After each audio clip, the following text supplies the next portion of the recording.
Kinshade Stories community, I'm glad you're here today. What I'm about to share has not left my mind since it happened. She walked into my office on a Wednesday afternoon, and the first thing I noticed was that she wasn't crying. Most people who come to me in real crisis, they're either fighting tears or they've already gone past them into this flat, hollow place where nothing registers anymore. Gwendolyn was neither. She sat down across from me, folded her hands in her lap, and said very calmly, "I need you to help me figure out if I've lost my mind or if my entire family has been running a con on me for 30 years. I remember the room felt very still after she said that. I didn't respond right away. I just watched her. Her hands were perfectly still, her voice hadn't cracked, and that, more than anything, told me how long she had been carrying this alone. Because the people who are completely steady when they say something devastating, those are the people who rehearsed saying it 10,000 times before they ever said it out loud. She had been waiting a long time to sit in that chair. Before I go any further, I want to be clear about something. Every situation I share on this channel comes from real clinical experience, and every detail has been changed to protect privacy. But more than that, I want you to understand that the dynamics I describe are never simple and they are never universal. What happened to Gwendolyn does not mean the same thing would happen to you in a similar situation. Human relationships are layered and complicated in ways that don't reduce to easy conclusions. If anything in today's story resonates with your own life, please reach out to a licensed professional. Don't try to navigate something this serious alone. Gwendolyn was 43 years old when she first came to see me. She lived in Fargo, North Dakota, had been married for 14 years to a man named Robert, and worked as a hospital administrator.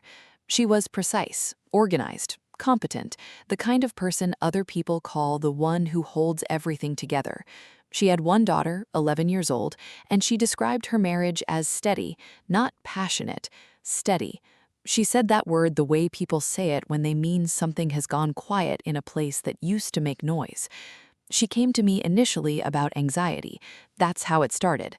She said she'd been waking up at 3 in the morning with her heart pounding and no clear reason for it. She'd done everything right: exercise, diet, sleep hygiene, cutting back on caffeine. Nothing worked. Her doctor had ruled out anything physical, so she found me. For the first 3 sessions, we talked about stress. Her job was demanding, her mother had passed away 8 months ago, her daughter was starting middle school and already struggling socially. There was plenty on the surface to explain the anxiety. I wasn't looking for anything deeper. I was following where she was leading me. The 4th session was different. She came in and she didn't sit the way she usually did. She usually faced me directly. That day, she sat at a slight angle, looking at the window, and she said, without any preamble, "I found something in my mother's house when we were cleaning it out." I asked her what she found. She said, "A folder with my name on it, from a law firm I've never heard of, and inside it was a contract." I asked what kind of contract. She said, "An adoption agreement, dated February 1981, signed by my parents and signed by a woman named Claudette Warrens. She was born in March 1981. I let that land. I didn't rush her. She said her parents, both gone now, her mother the last to go, had always told her she was their biological child. She was the only child. They never mentioned difficulty getting pregnant, never mentioned anything unusual about her birth. There were photos of her mother visibly pregnant. There had been stories about the labor, about how long it took, about the hospital where she was born. A whole constructed narrative. She had lived inside that narrative for 43 years. And then she found that folder. I asked her how she was feeling when she found it. She said, "I felt like the floor disappeared, but then it came back, and then I started reading more carefully." Because the folder didn't just contain the adoption agreement.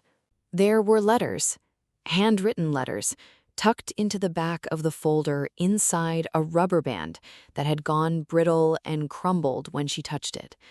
The letters were from Claudette Warrens, and they spanned a period of almost 20 years. The first letter was dated 1984. Gwendolyn would have been 3 years old. The letter was short. It asked about how she was doing. It asked if she was healthy. It said, I think about her every single day. I just need to know she is okay." Her mother had written a response on the back, in pencil. Not a real response, just notes, like a draft she never sent, or sent and kept a copy of. The notes said she was fine, she was happy, she was healthy. And then, at the bottom, her mother had written, "Please remember our agreement. She cannot know." There were more letters: 1987, 1991, 1995, 1999. Some years there was nothing. Then a letter would come again. Each one from Claudette, each one asking about Gwendolyn in the way a person asks about someone they are not allowed to love openly. Each one answered by her mother in the same careful, controlled tone. The last letter in the folder was dated 2003. Gwendolyn would have been 22. The letter said, "She's grown now. I saw her photo in the newspaper. She looks like her father. I hope she is living a good life. I won't write again." Gwendolyn stopped reading the letters aloud to me at that point. She put the paper down on her knee and looked out the window. She said, "She stopped writing because she thought I was an adult, and she had no right anymore. She walked away because she thought that was the right thing to do, and nobody ever told me she existed." I asked her if she had been able to find Claudette Warrens. There was a long pause, a very long pause. Then she said, "That's the part I needed to tell you. That's the part I can't get past." I waited. She said, "I started searching online. Claudette Warrens, Fargo, 1981. I couldn't find much, but I found an obituary from 2019. A woman named Claudette Warrens, 71 years old, survived by her husband and 2 sons." I said, "I'm sorry." She said, "I'm not finished." She reached into her bag and pulled out a printed page. She had printed the obituary. She slid it across to me. I looked at it. I saw the name. I saw the photo. I looked up at her. She said, "The older of the 2 sons. Look at the name." I looked again. The older son was named Robert Warrens, Gwendolyn's husband. Her husband of 14 years was the biological son of the woman who gave birth to her. He was her biological half-brother. She said, "I don't know if he knows. I don't know if his mother ever told him.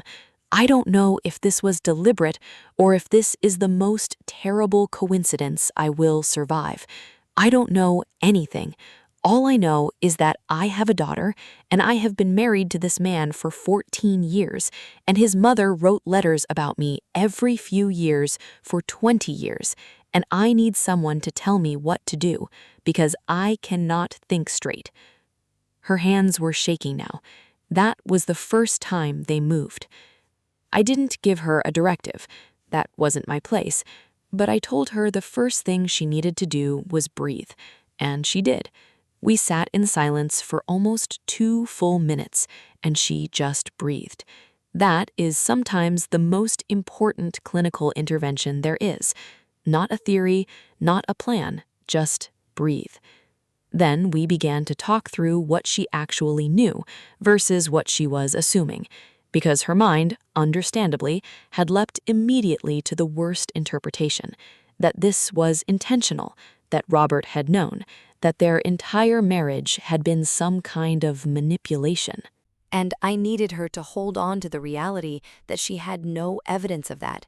She had a coincidence, a devastating, almost incomprehensible coincidence, but a coincidence until proven otherwise.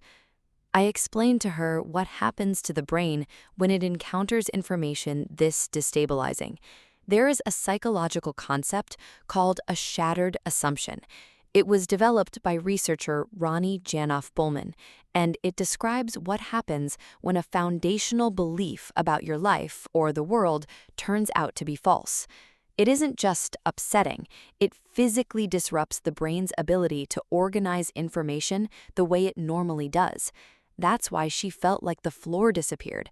That's why she had been waking up at 3 a.m. for months.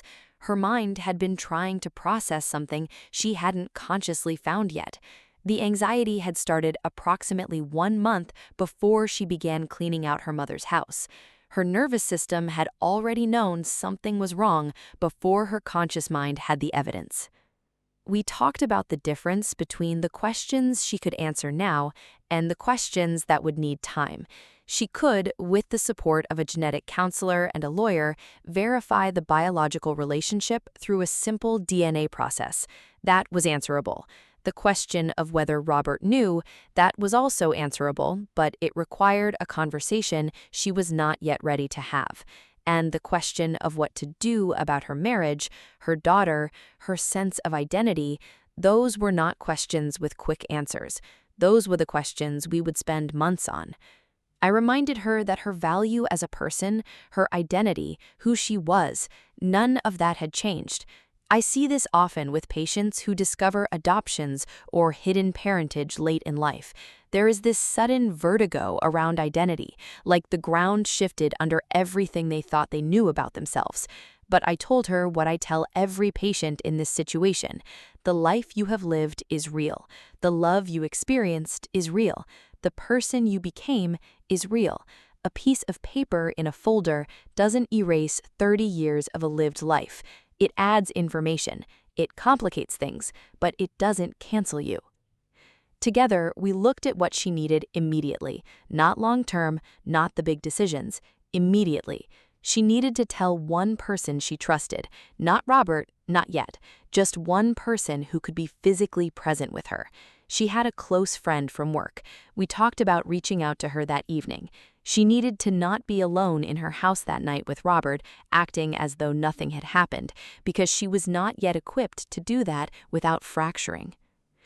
We talked about attachment, specifically the particular grief that comes with losing a parent and then finding out that parent was keeping something that size from you. Her mother could not explain herself, could not apologize, could not give context. That is a specific and brutal kind of loss. The person you need answers from is the one person who can no longer give them. I told her that grief for a parent and grief for the version of that parent you thought you had, those are two separate griefs, and they need to be felt separately, or they will tangle in ways that make healing almost impossible. She asked me at the end of that session, "Do you think he knows?" I told her honestly, I don't know, and neither does she, and that is the work we have ahead, finding out what is true, building the capacity to handle what that truth is, whatever form it takes. She came back the following week, and the week after. We are still working through it.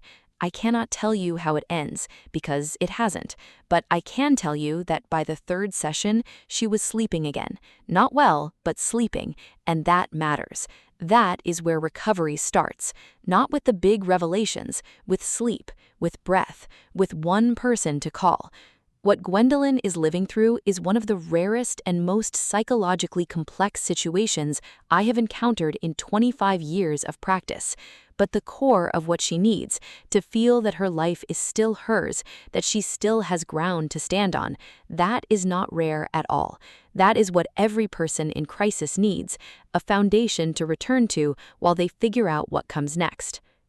I want to ask you something before you go, and I want you to really think about it.